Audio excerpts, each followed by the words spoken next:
don't skip the warm-up, tips for preparing the body and mind for training. My name's Sam Cook. I am the Fitnola manager for the city of New Orleans. Yeah, let's hop right into it. I'm excited. So just a little bit about myself. I'm not going to go through a whole lot of this stuff, but I basically serve as the Fitnola manager for the city. We offer more than 90 no-cost fitness classes during normal times, obviously, at 15 facilities throughout the city. I am a graduate of the Alcorn State University in Alcorn State, Mississippi, and then I took my master's at the University of Toledo. I'm a certified personal trainer. I am also a USA weightlifting level 1 coach and also a US track and field and cross country coaches association coach. I previously served as the rock and roll marathon endurance coordinator, marathon endurance trainer rather, and also I was a track coach for many years. So I wanted to reinforce the message that it is important to wear a mask. So that's why my headshot is wearing a mask. Wear a mask, please. Wear a mask, socially distance, wear a mask the right way so that we can get through this, so that I can see all of y'all in next year, hopefully for this wellness series. So, and then just some at-a-glance facts about myself. And we're gonna hop right into it because y'all don't wanna hear about my bio. So before we begin, just FYI, Fitnola is always looking for interns. I'm looking for fall interns. I do have some exciting opportunities for students in health promotion programming, facility maintenance, group exercise instruction, personal training, record keeping, health fairs and health screenings. And I would love to have you if you are interested. So here are the requirements. You can check those out. Ms. Williams will also have these. I will send these out to her and to everyone that's interested. If you are an interested applicant, please send your resume to me at the email address listed on there. And again, I'd love to have you. Also, we are having, Fitnola is having its virtual 5K. It is completely free for you to participate. If you would like a finisher medal, we actually have custom finisher medals. I have one here. They're really nice. If you can see that, look at that. Thanks to Chevron, who was our sponsor. Those are really nice. That we do ask for a $25 donation, but to participate in the race is completely free. You do it in your own time, and that is taking place. It started on the 31st and it goes through the 5th. So we would love to have Xavier participate. And then finally, this is our group fitness schedule. If you are interested, those are our classes. Those are going to be starting on Monday. That begins our fall season. Tried to make the schedule Xavier colors for you guys. I know you guys have your own things going on campus, and so we don't want to detract from that, but perhaps you have relatives or siblings that don't have a fitness routine. You can send this to them, and they can join these classes from anywhere. And again, they're completely free. We offer these at no cost to anyone who would like to take them. So, all right, key takeaways from today's session. At the end of this session, I want you guys to be empowered with a basic understanding of why it's important to warm up prior to engaging in physical activity, and to have some basic knowledge of general and specific warm-ups, mental preparedness cueing, and designing a warm-up based on the ramp method. Most of all, I want you guys to take away from this that learning is a lifelong effort, and I'm sure that's something that your instructors tell you all the time. Science will change. Some of the information that I present to you guys today, it might be outdated tomorrow. It might be outdated a year from now. It might be outdated in a decade. So keep studying, keep learning, and I certainly hope you guys get some things out of this. So again, we'll hop right into it. I do want you guys, let's share out a little bit if you like. What do you do to warm up? You can raise your hand. We can unmute you. Tell me what you guys are currently doing for your warm-ups. Don't be shy.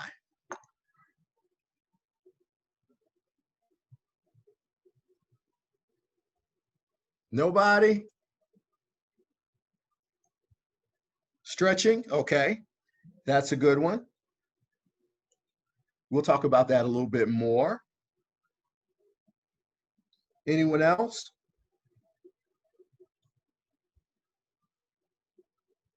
So again, we're gonna up. You just started walking, okay? 5-minute walk or run, very good. 5-minute jog, okay, okay. So basically, and those are all great answers. I won't. Those are all great answers. What we're going to look at today is we're going to look at a method to warm up that is going to prepare you for physical activity of all types. I do want to admonish you guys, you will hear me a lot because my background is a little bit more as a coach. You will hear me refer quite a bit to sports or athletes, but this presentation is for everyone. And so you will find that. So don't, I don't want you guys to look at it and, it says athletes or military personnel and say, well, that doesn't apply to me, because these principles, they apply to everyone. So let's start. Warm up 101, the basics. Why should you warm up? So there's a lot of evidence that warming up before training has performance benefits. Warming up primes the body. It improves workload readiness. So workload readiness is basically a term that we use that basically is just how prepared your body is for the stress of that day's workout. So warming up improves workload readiness for intense physical activity. Warming up increases blood flow to the involved muscles. It elevates your muscular temperature. It improves range of motion, and then it reduces injury risk. And we'll go through all of this a little bit more. The warm-up also plays a vital role in setting the tone for the training day. So whatever you guys are doing, if you're running a 5K that day, if you're lifting weights, if you're doing Zumba, if you're doing body sculpting, even if you're walking, warming up helps to give you an opportunity so that you can get in the right mental framework for whatever the day has for you. So we're going to look a little bit at that too. I'm not going to talk at y'all the whole time. There's some videos in here, and there will be some opportunities for you all to chat back with me as well. So who should warm up? And I kind of mentioned this earlier. Anyone who plans to engage in physical activity should warm up prior to beginning. Senior citizens, individuals who are trying to lose weight, folks that just want to maintain their shape, recreational athletes, elite and professional level athletes. Everyone who is engaging in physical activity should include some resistance, even in a resistance training, which is lifting weights, cardiorespiratory training such as running, biking, rowing, or if you participate in team sports, baseball, softball, volleyball, football, flag football, you should warm up before you begin your routine. And we're going to look at why and why that's valuable, not just why you should do it, but why it's going to help you in the long run. So what does the warm-up do? The warm-up is intended to serve three purposes. It improves performance, it reduces injury, and it heightens mental preparedness. And we're going to examine those three things just a little bit further. All right, so first, warming up to improve performance. We're going to check out a couple videos. So let's look at the king, as it were, LeBron James. This is his pregame warm-up versus the Celtics. Let's check this out.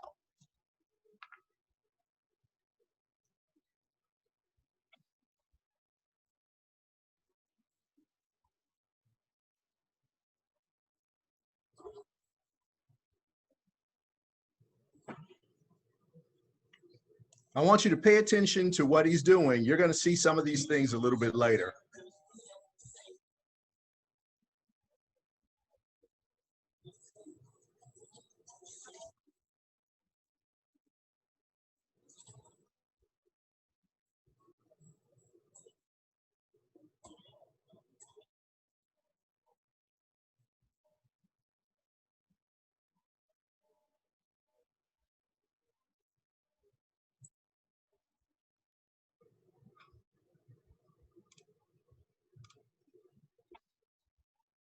All right. Can anyone describe to me what it looked like LeBron was doing? Yes, that is just to begin. What does it look like he's doing? Intensity. Very good. So what I saw in there is a few things. I saw some core work. I saw balance work.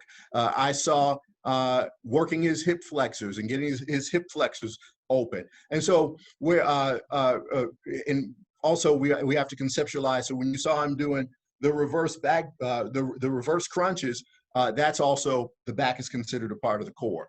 So all of those things you'll see a little bit later as to why they're important for physical activity. That was a little bit intense, but so let's check out hometown boy Drew Brees and his workout, his warm up.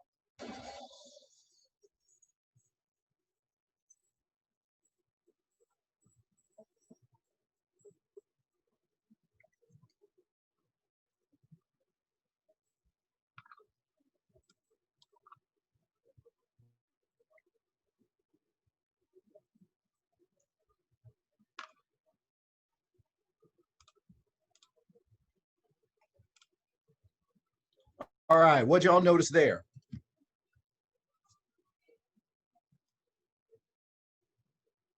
More legs, yep, yep. Why would legs be important for a quarterback? He runs a lot, yep, yep. Very good, very good. Okay, so there is a lot of evidence that warming up improves, preconditioning exercises known as warming up has training benefit. Again, warming up primes the body. It prepares your body and improves workload readiness for intense physical activity. It increases blood flow to involved muscles. It elevates muscular temperature, improves range of motion, and reduces injury risk to muscles and tendons. There was a study done in 2010, very interesting study in the Journal of Strength and Conditioning, that found that there is a relationship between warming up and specific performance assessments, and that there was an increase in performance for participants in the vertical 100-yard swim, the long jump, and the shuttle run based on their warm-up. So the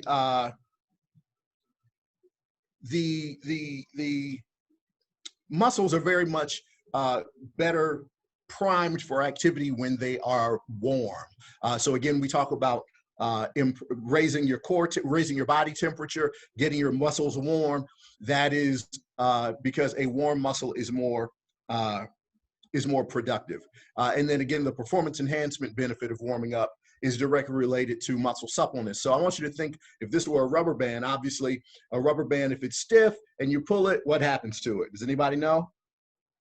What happens if you have like an old, or if you put a rubber band in the freezer, what happens if you pull it? It pops you. It pops you. It could break. It typically will break. It'll pull, it'll strain. But a warm rubber band, obviously, it can pull a little bit more. So basically, it's the same concept with getting your muscles warm. And we'll look a little bit more at that when we get to injury reduction. But obviously, the more prepared a muscle is for participation, the more power output you can generate from it and what have you. So that is a look at improving performance. Warming up to reduce injury. So obviously, any physical activity that you engage in, there is a risk for injury. No program can guarantee that it's completely injury-free. It can't do that. But what we seek to do is we seek to reduce injury risk, right? So there are some activities that have a higher instance of injury, and then there are some that have a lower. So resistance training, which again is lifting weights, is lower. The highest injury rates are for team sports, football, basketball, volleyball, what have you. And a lot of that actually has to do with folks running into each other. But also sometimes the pace of the game and things like that. So you get ACLs, you get MCLs.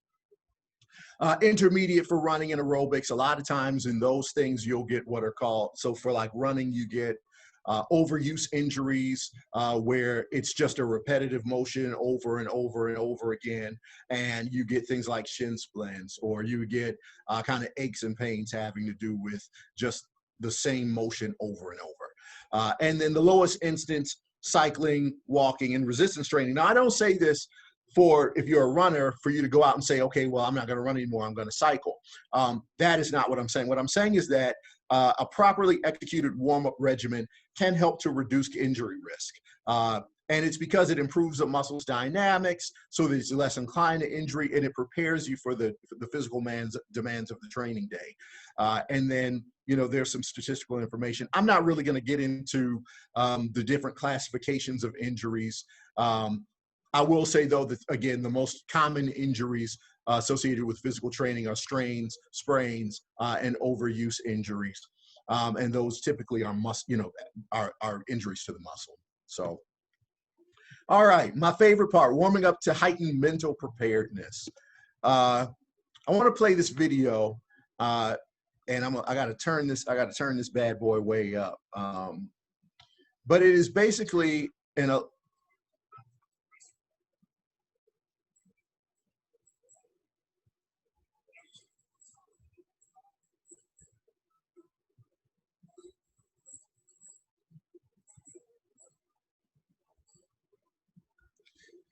So what you have there, and this wasn't he wasn't warming up. This was kind of a little bit more of a during a match, but he was engaged in a very difficult match. He was down at, you know, he took a break. He went in the bathroom and he just started talking to himself. He started telling himself, you know, you can do it. You're the best, and things like that. That might seem silly. It might seem odd. It might seem weird to look at, but there's science behind it. There is a science that says that visualization, cue words, attentional focus, preparatory arousal, that these things help to build confidence, they help to narrow your focus. And these are things that you can bring to your warm up, whatever it may be, rather than just kind of passively, if you're on a treadmill and you're warming up, or you're doing your warming sets and you're just kind of tuned out.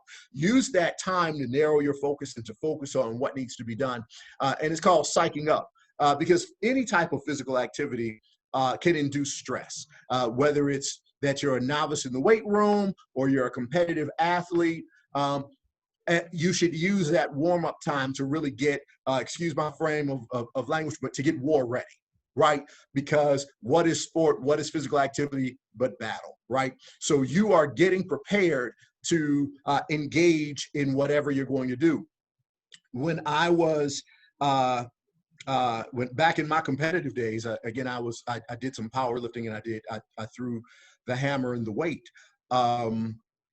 Sometimes I go in and I play around if I didn't think that the competition was very serious, and I shouldn't have done that. But on big days, when I knew I needed to produce a big throw or a big lift, I had to get myself in the frame of mind that I'm going to do this. And so I had things that I would say to myself.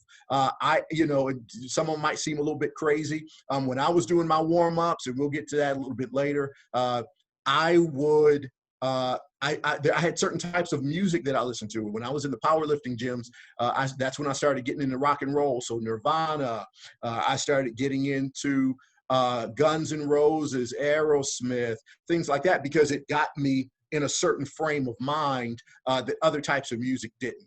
And so I'd go in there, you know, pumping, blasting that music, telling myself, you know, who's coming in second?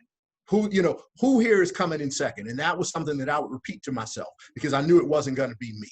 And those are things that I would repeat to myself. And when I would go into that cage or into that pit to throw, that was going through my mind, that somebody here is coming in second, but it's not going to be me because I'm going to produce a big throw. And that might seem a little bit silly, but it actually works. And again, there is a science behind it because it reduces your competitive anxiety and it gives you better confidence. So I'm actually going to look at one of my all-time favorites. He is a fellow HBCU alumnus, Mr. Ronnie Coleman, 8-time Mr. Olympia. Let's check him out and some of his mental and verbal cueing.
Big Ron, was that lightweight?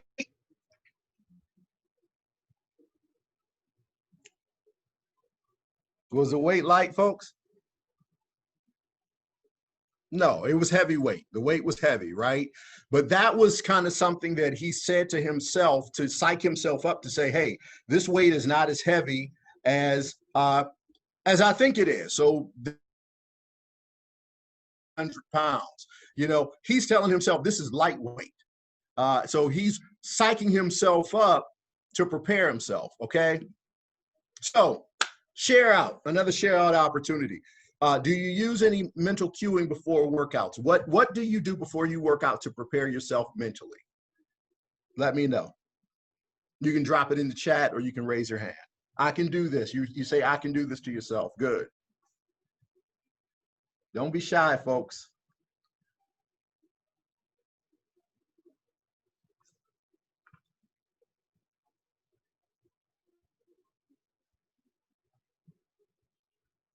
You got this. All right. I like that. I like that. Yeah. So, you know, again, just finding things to tell yourself and really the focus of this, your goal is greater than your struggle. I like that. I like that a lot. So, you know, again, one of the things you really want to do is during your warm up, okay? And we're going to look at kind of how to structure the warm up here in a second. During your warm up, you should be preparing yourself mentally. And I think a lot of times, let me ask you all this. Does anyone just kind of go through the motions of their warm up sometimes? And again, be honest, I do it too, right? I hop on the treadmill and I'm not focused on anything except getting that time over. Does anyone do? Sometimes? Yeah, yeah. You should really try as best you can to use that time to get yourself ready. And that was one of the things that I also was hoping somebody would notice when I played the videos of LeBron James and Drew Brees. If you noticed, they seemed very intense and focused on what they were doing. There wasn't a lot of playing around. There wasn't a lot of joking around. They were focused on the activity at hand. And that's something that you want to do during your warm up so that you can get yourself prepared. Because again, if you go into your physical activity, and we all have days where we just aren't feeling it. If you go into your workouts and you're not mentally engaged and you're not into it, it will show in your performance. There is some science out there that says that you shouldn't burn yourself out. You know, you shouldn't burn your central nervous system out by the way you're training. But for kind of for where we are, you definitely want to get mentally focused. Maybe not so psyched up that you're ready to throw a barbell through a window, but you want to get yourself mentally prepared and narrow your focus on what needs to be done. All right, so we're at the ramp method, and we're going to look at basically a method for putting your workouts together, for structuring your workouts in such a way that they're productive and they are improving the performance that you'd like to see in whatever it is that you're doing, okay? So again, the ramp workout is a structure. The structure of your warm-up rather, is vital to its level of benefit. I could go on and on about how you should structure your workout. I'd love to come back and have a talk about that as well. But everything that you're doing has to be intentional. So whether it's your warm up, whether it's your workout, you can't just be throwing stuff together and getting through it. You won't see results that way, right? So it's my hope that this becomes a part of a broader conversation about what training looks like, starting with the warm up and then building into obviously your actual training day, and then moving into your cool down. So again, a poorly structured warm up will inadequately prepare the body for activity. If your body is inadequately prepared for activity, that's when your risk of injury goes up. So your warm-up should gradually increase in intensity. It should be about 10 to 15 minutes in duration. And kind of as I mentioned a moment ago, don't exhaust yourself on your warm-up. And I know that kind of, I know Dr. Wadley, you mentioned LeBron and how intense his workout is. Obviously, intensity is relative, right? So you don't want to go out and try to do what LeBron is doing to warm up. You don't want to go out and do what he's doing to warm up, and then you're so exhausted that you can't get through your training plan, because that too is counterproductive. So if you're exhausting yourself during your warm up and your warm up is not appropriately specific, if your warm up's not appropriately specific, then you'll see performance decrements, because now, okay, I'm supposed to be running this 5K and I'm going to run the 5K in this time, but I went so hard when I was doing butt kicks and high knees that when I started running, I was exhausted. Well, that's obviously not what you want. Okay. So, and we'll look a little bit more about kind of how you should structure that initial part. So the ramp warm-up design was developed by Ian Jeffries and Mark Verstegen to essentially easily classify and construct warm-ups. RAMP is an acronym for raise, activate, and mobilize, and potentiate or performance. And so we'll get straight into it. So the ramp method, again, in the initial phase, athletes should look to raise their body temperature, heart rate, and blood flow.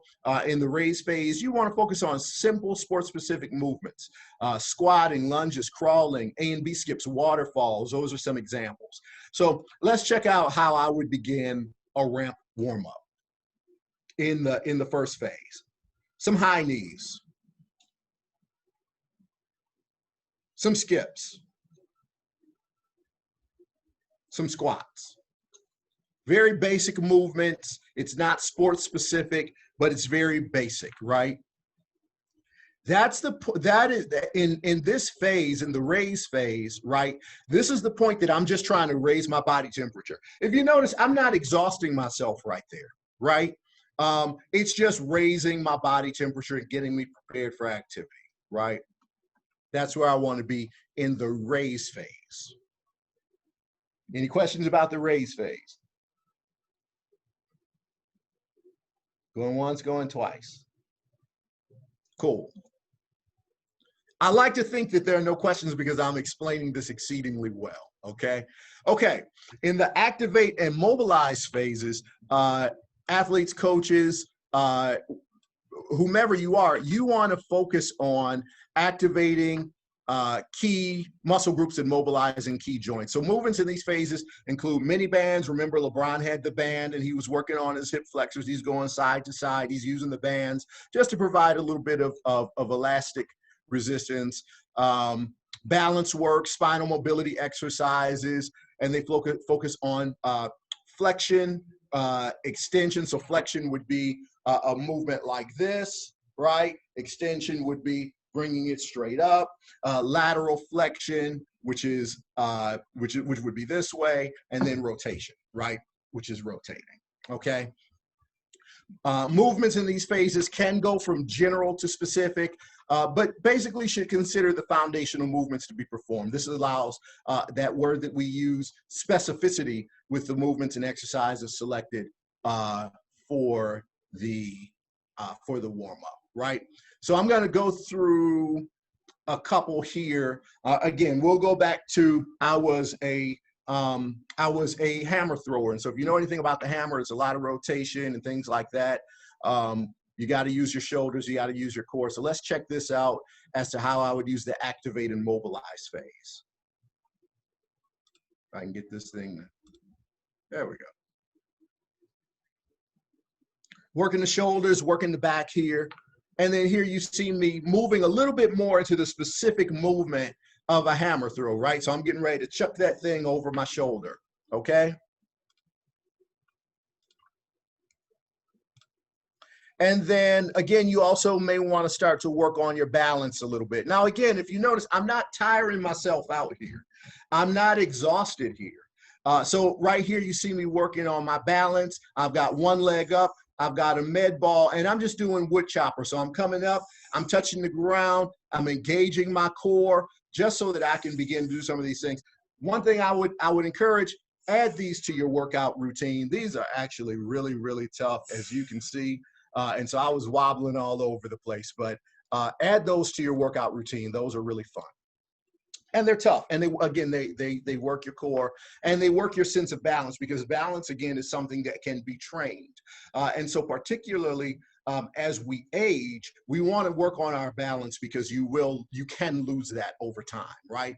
And then finally, in the potentiation phase, the focus is on priming the body for the training session or competition. So this phase is concerned with exercises that lead directly to performance improvements. This phase has two objectives: increasing intensity to competition levels, or whatever your training level is that day, and then improving performance through post-activation potentiation. We don't really need to worry about that. One of my goals here was to take these scientific terms and break them down in ways that non-science folks could understand. I was not a science person, so I had to find ways to make these things relevant for me. So I'm hoping to be doing that for you as well.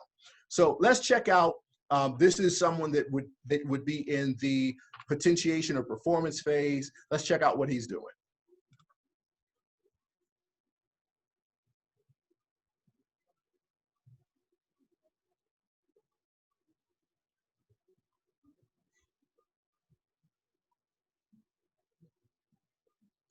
So I want to focus a little bit here, and he actually goes through quite a bit of it. But here, what you see, he's preparing for his,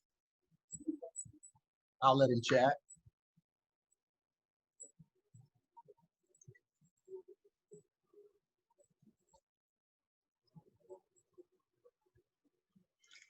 So he was preparing for the day to do heavy squat. If you notice, he started with what? How did he start? Somebody break that video down for me.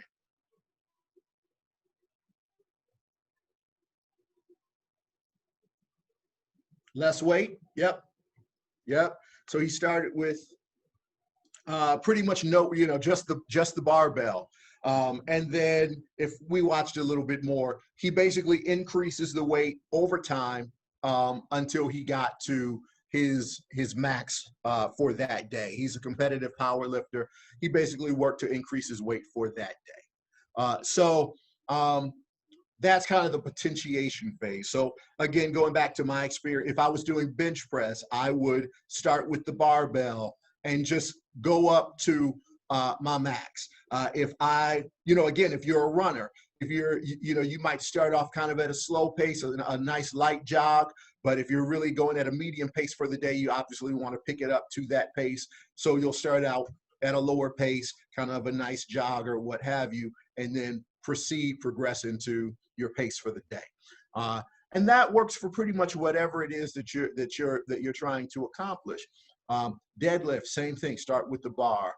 If you're doing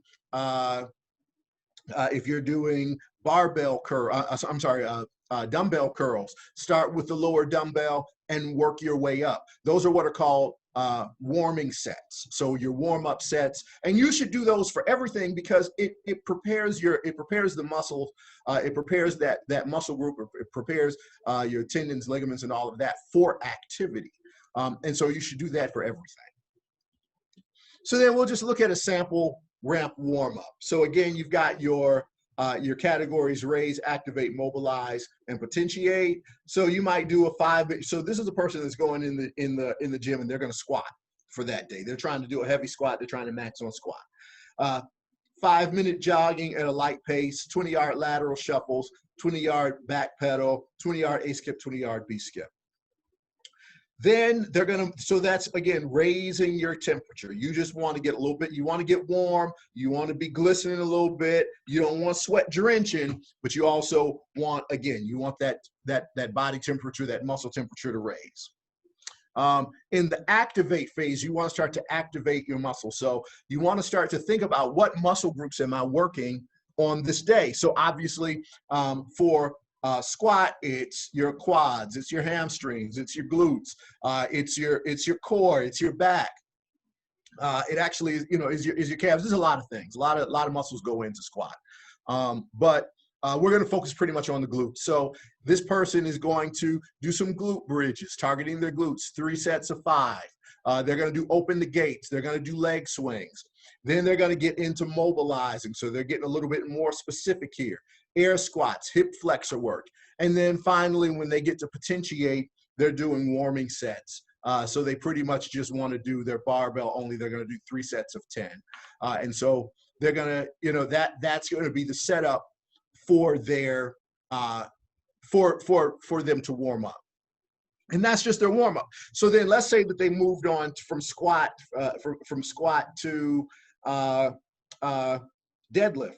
They might do, now obviously you're not going to go back down to raise, though there is some science behind that. So let's say you took a long break. You may want to raise your body temperature again if you feel like you've gotten a little bit too cold, but typically you wouldn't. So that's why, if you notice, for my NBA, NFL fans out there, to just kind of make it relative, when they come back out at halftime, they warm up again because they've been sitting. Usually they have not been, engaging in physical activity the full, over halftime. So they warm up again. They may not go through the full phases of the warm up, but they start to get their body temperature up again. So then again, when you go to your deadlift, if this person is going from squat to deadlift, they're going to start with the bar or a low weight. It does not have to be the bar. If it's someone that has a really has a lot of strength, and let's say they're deadlifting 1,000 pounds, you don't have to start with the bar. So that's kind of relative. So other considerations, and Braceley, do I have an hour or am I over time? You have an hour, so we're still in the window. Okay, I'm not gonna use an hour. So other considerations, aerobic exercise. So your warm up, you want it to be within 5 to 10 minutes of aerobic exercise, such as jogging, biking, or swimming. Those things have been shown to prevent muscle soreness prior to resistance training. The thing is, you don't want to wait. You don't want to do your warm up at home and then drive to City Park, right? You don't want to do your warm up at home and then drive to Harrell. That's counterproductive. So it needs to be within 5 to 10 minutes, unless you live 5 to 10 minutes, it's a 5 to 10 minute trip. But you want to kind of have it done before you begin your activity, for you to see the benefit of it, okay? Dynamic versus static stretching or warm-ups. I know I saw someone said that what they do is they stretch. So a static stretch is, does anyone know, before we begin, before you read everything, does anyone know what a static stretch is? Okay, you do.